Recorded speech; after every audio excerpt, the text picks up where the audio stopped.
আফ্রিকার মাটিতে সবুজ বিপ্লবের বীজ বপন করেছিলেন এক নারী।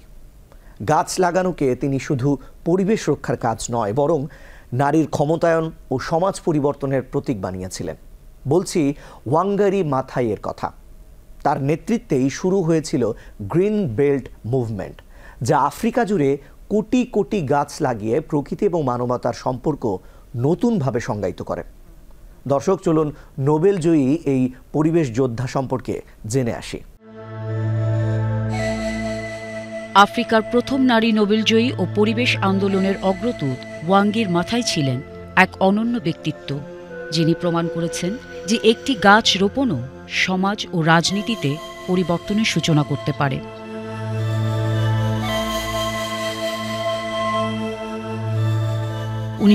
সালের 1 এপ্রিল কেনিয়ার নেয়েনির এক ছোট গ্রামে জন্ম নেওয়া ওয়াঙ্গির মাথাই 1966 সালে যুক্তরাষ্ট্রের পিটসবার্গ বিশ্ববিদ্যালয় থেকে জীববিজ্ঞানে স্নাতকোত্তর ডিগ্রি অর্জন করেন।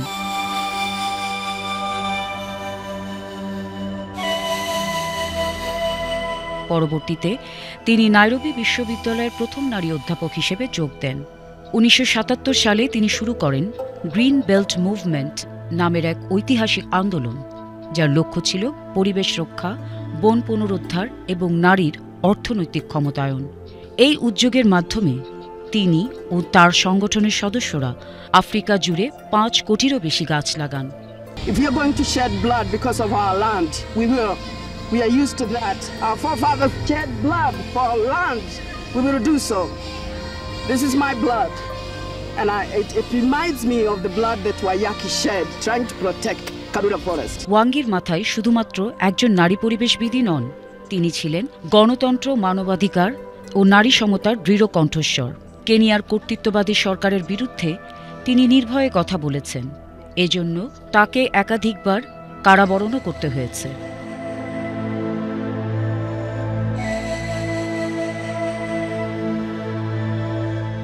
2004 সালে পরিবেশ ও টেকসই উন্নয়নে অসাধারণ অবদানের জন্য ওয়াঙ্গির মাথাইকে নোবেল শান্তি পুরস্কারে ভূষিত করা হয়।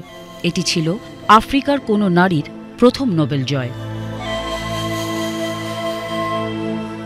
2011 সালের 25 সেপ্টেম্বর তিনি ক্যান্সারে আক্রান্ত হয়ে মৃত্যুবরণ করেন।